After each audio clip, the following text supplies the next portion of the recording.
Hello class. In the previous session, we stopped at the end of fixed point iteration method. In this session, we're gonna continue the open methods by covering Newton-Raphson method. In this slide, I just reiterate that root finding can be done through three categories of methods: bracketing methods, graphical methods, and open methods.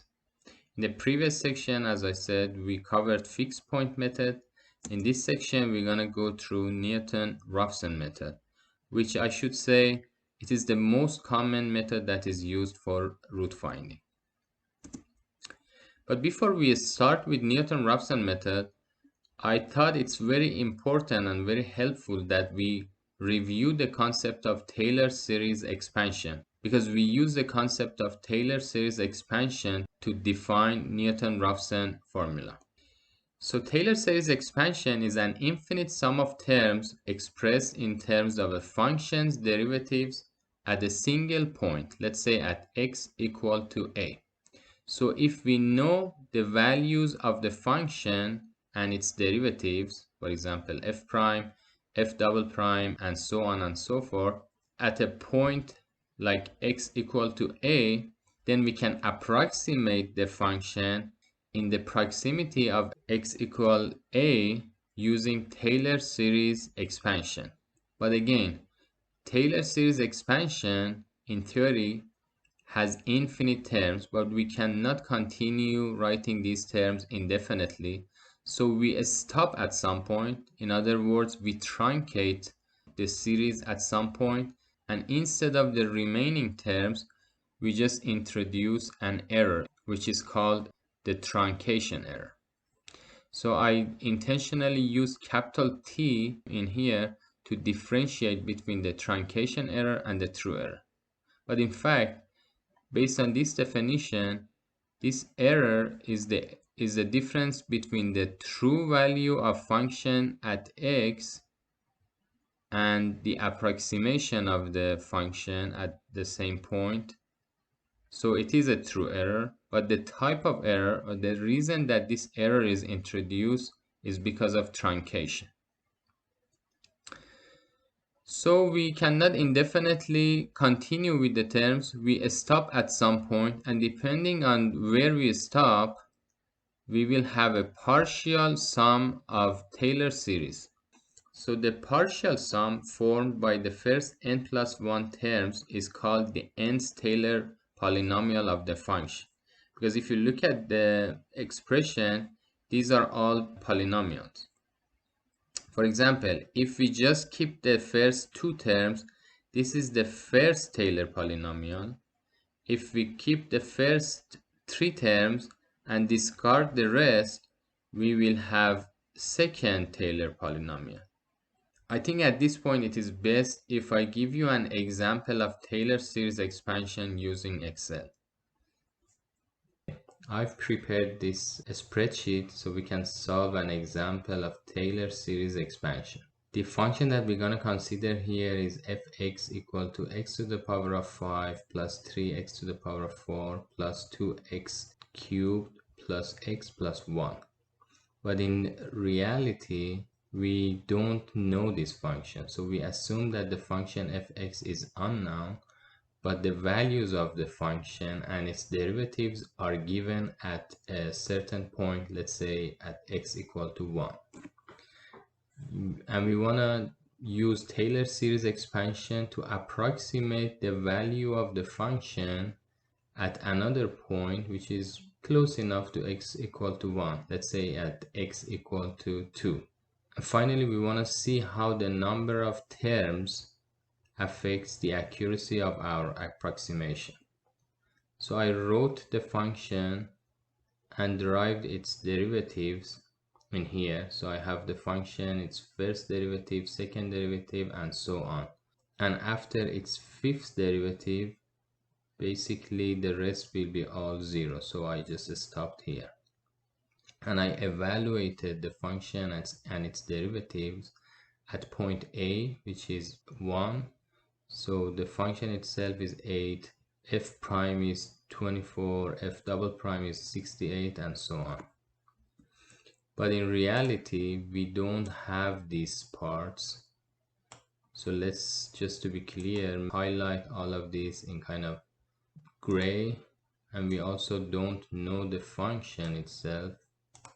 All we know is that at point 1, the value of function and its derivatives are given. And the question asks us to evaluate the value of the function at point x equal to 2. Again, here, just for the sake of comparison and just for understanding, I evaluated the function at x equal to 2. So I put x equal to 2 in this function and it's 99. But in reality, we don't even know this part. So these are all gray. What I'll do is I use Taylor series expansion and using different number of terms. For example, only one term. This is first Taylor polynomial, second Taylor polynomial, third Taylor polynomial, and so on. So I will approximate the function at x equal to 2 using Taylor series and a different number of terms. So let's start with one term only. So if I use one term, fx is equal to fa, so this is gonna be 8. So you realize that the true solution for f at x equal to 2 is 99, and using one term we obtain 8.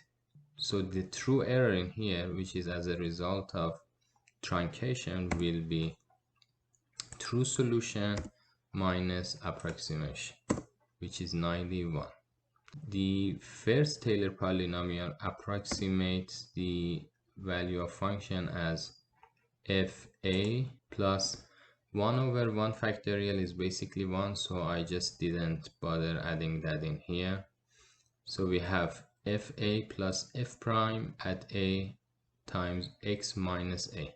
So fa is 8 plus f prime of a is 24 times x minus a. So x is 2 minus a is 1. So as you can see, now our approximation is a little bit closer to the true solution, and our error is, okay, my apologies, I have to anchor this term here. So the error is 67, and if I use the second Taylor polynomial, the approximation will be fa plus f prime of a times x minus a plus 1 over 2 factorial. So this is 1 over, in Excel factorial you can use the function fact of 2 times f double prime of a times x minus a to the power of 2. And you can see the error is much less, and I will just continue all of this quickly, and we'll see how the error changes with the number of terms.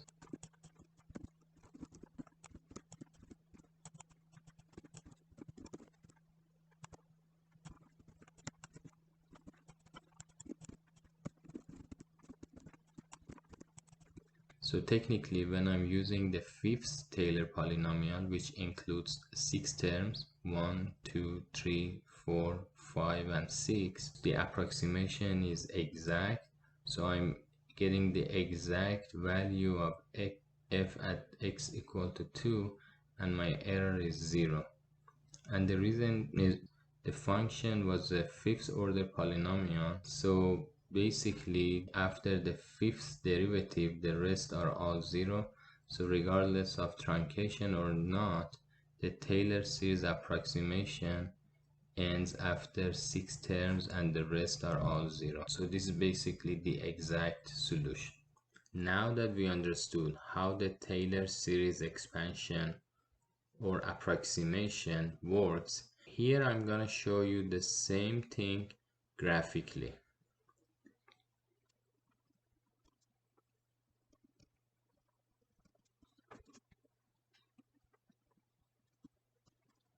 Imagine a random function like this. And let's assume that at a certain point, for example, xi, we know the exact value of the function and its derivatives. So if we want to approximate the value of function at another nearby point like xi plus 1, so basically we want to find the value of function at this point. Then we can use Taylor series expansion. So let's start with Taylor series with only one term. So we can approximate the function using only one term, which is fxi. And definitely there is an error due to truncation. So let's just call it et1. So if we look at this Taylor series with only one term, which is a constant by the way, in terms of graphical representation, what we are doing is representing that random function with this line, which is f at xi. So definitely this is not a very good approximation because it approximates the value of the function at xi plus 1 the same value at fxi, and there is a certain error in here.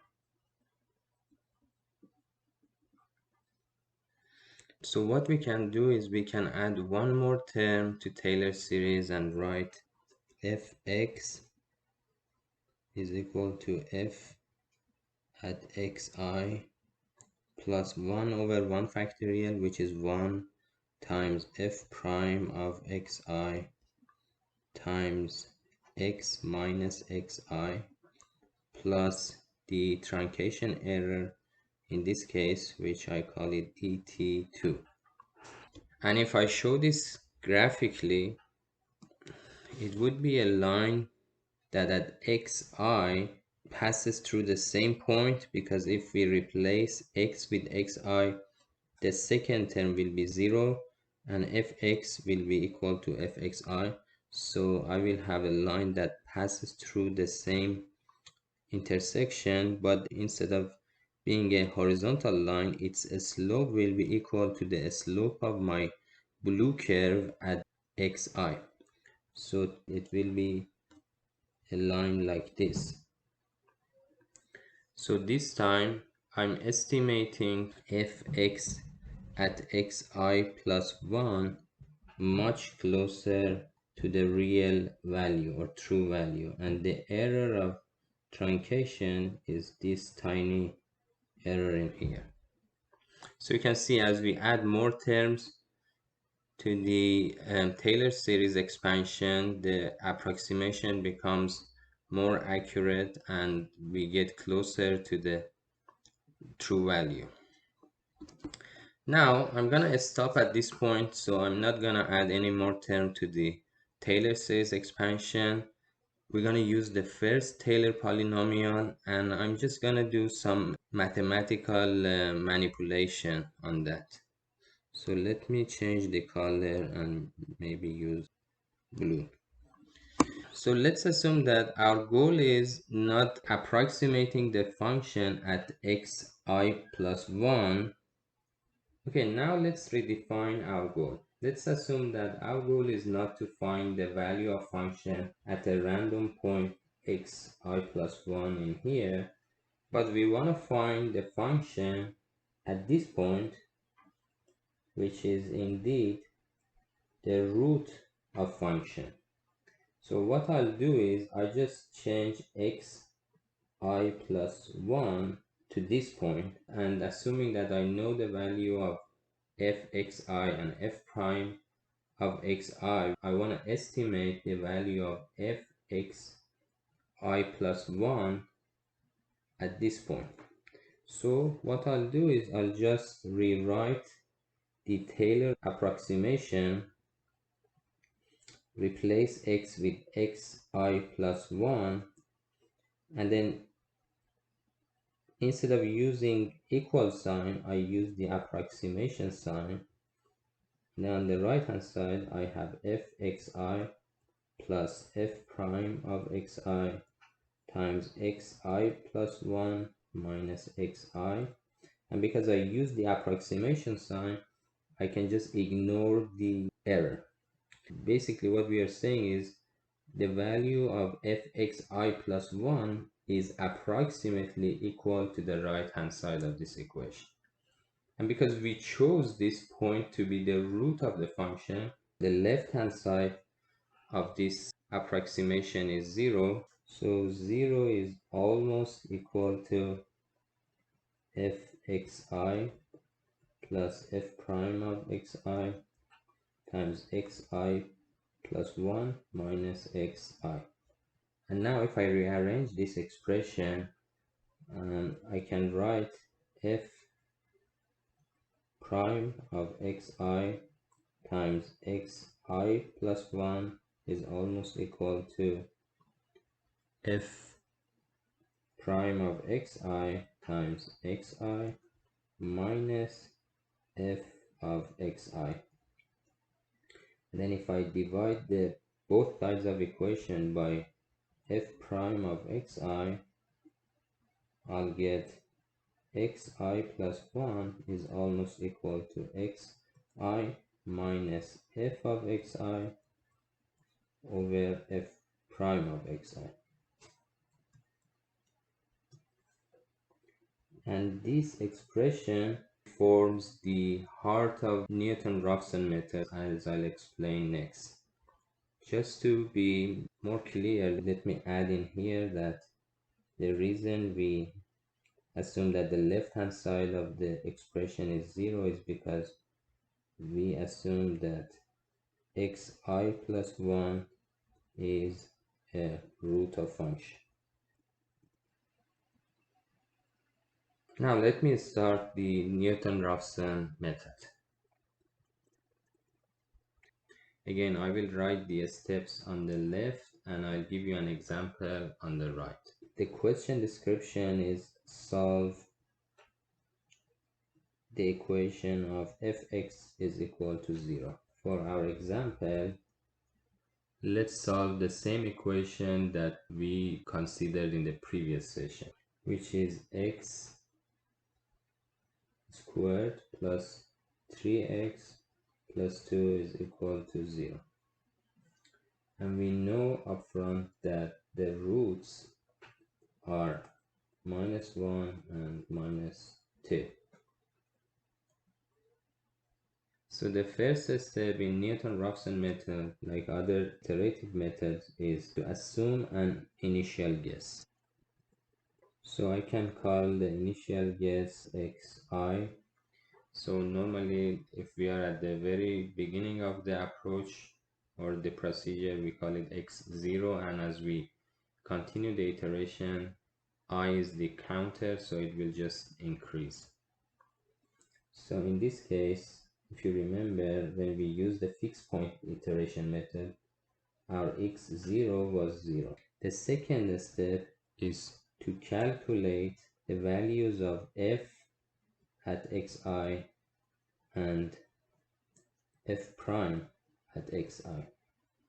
So this is the step 1. Step 2, what I'll have to do is, I know that fx is x2 plus 3x plus 2, and if I evaluate it at x equal to 0, it will be 2. So fx0 is 2. And if I take the first derivative of fx, which is f prime of x, will be 2x plus 3 and if I evaluate it at x equal to 0, it will be 3. So f prime of x0 is 3. The third step is where we use the Newton-Raphson formula, and I just remind you, we prove this approximation for the root of a function using Taylor series expansion. So the Newton-Raphson formula is based on this approximation, and here what we do is we improve our approximation of root using this expression.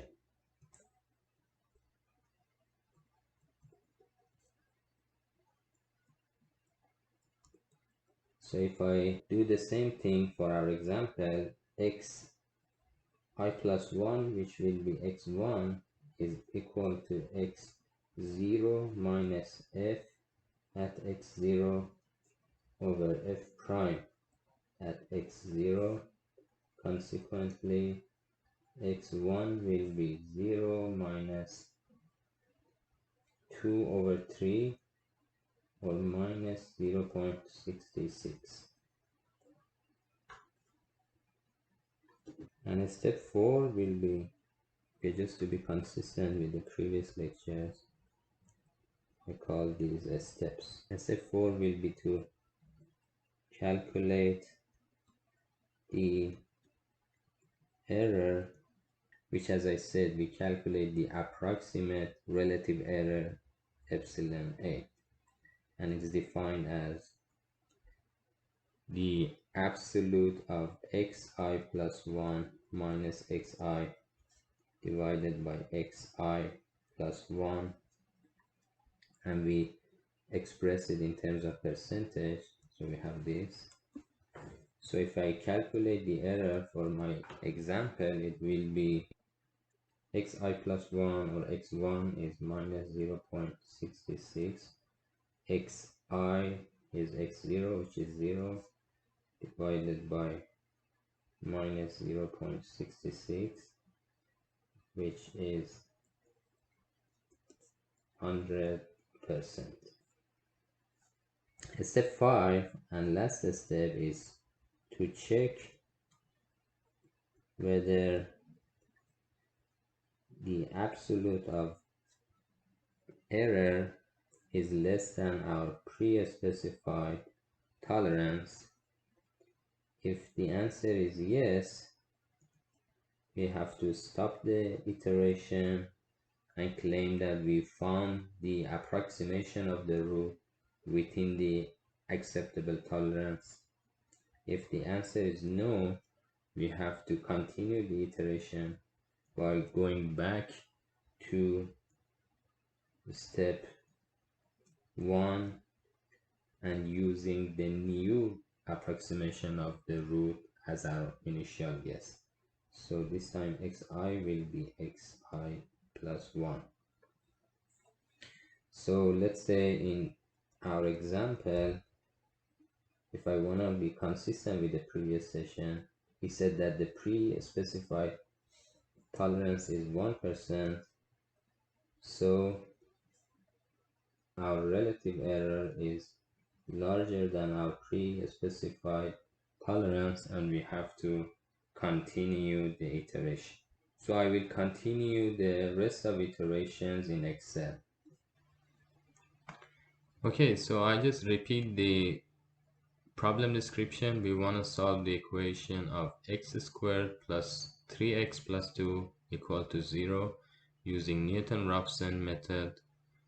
We know that in this method we have to define fx as the left hand side of the equation, and then we also have to obtain an analytical expression for the first derivative of the function. So we know f prime of x is 2x plus 3, and here we know the roots of the equation, but in a real case we don't know the roots. So let me make these cells gray, and this is the formula for Newton-Raphson method.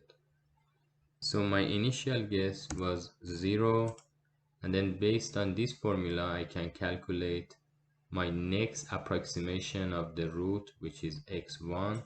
So I will define x1 as x0, which is this guy, minus f of 0, and we know that this is f, so f of 0 is 0 to the power of 2 plus 3 times 0 plus 2, and then I have to divide it by f prime of 0, which is 2 times 0 plus 3. If I calculate this, it gives me minus 0.66.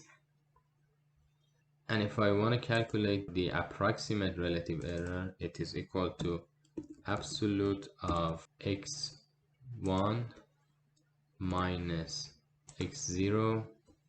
Then I have to add two parentheses here and here, divided by x1, which is 100%. And in this case, because we already know the root and we know that using 0 as an initial guess, we will approach -1, so I can calculate the true relative error, which is absolute of the true value, which is -1. We just have to anchor it, minus the approximation of the root divided by the true value of the root. Again, I have to anchor it. So it's 100% for our initial guess and 33% for our first approximation. Now I believe that I can just select these cells and grab this corner and drag it one row lower to calculate the approximation of the root in the second iteration, the approximate relative error, and the true relative error. As you can see, right after the second iteration, we are very close to the root already. And if I continue the procedure for 10 iterations, you can see that this method approaches the root faster than the other methods. So basically, after the fourth iteration, we already satisfy the convergence criterion because the pre-specified tolerance was 1% and the approximate relative error is already smaller than the tolerance. So we can say that after 4 iterations, the solution has converged. So I don't even need these many iterations. For the sake of comparison, I also included the solution of the same equation using fixed point iteration method. And this is the spreadsheet that we created in the previous session. So all I want to do is I want to plot the approximate relative error in terms of the number of iterations for these two methods and compare them to see which one is faster in terms of convergence. So let's make a plot in here. If you look at this plot, you'll see that the Newton-Raphson method, which is this kind of orangish curve, approaches the tolerance or approaches 0 much faster than the blue curve, which is the fixed point iteration. I also included a very similar information in the last two slides of the lecture. The first slide just explained the Newton-Raphson method. So it's basically very similar information, and it starts with the Taylor series expansion and obtain the formula for Newton-Raphson iteration. And in this slide, I show the graphical representation of Newton-Raphson method. So we want to find a root for the equation fx is equal to 0. And this blue curve is basically fx. We start with an initial guess xi. We find the value of fx, I, and f prime of xi at this point. And then we use the Newton-Raphson formula, which is graphically speaking is another line, this black line, which passes through this point and is tangential to the curve. So the point that this new line intersects with the x-axis is our new approximation of the root, so we call it xi plus 1. And if we continue the iterations, next we go vertically up again and we find fxi plus 1 and f prime of xi plus 1. Then we draw another line that passes through this point and is tangential to the curve, and we find xi plus 2, which is our next approximation of the root. And as you can see, gradually we get closer and closer to the root until at some point we can see that the convergence has reached. I think with this I can conclude the session.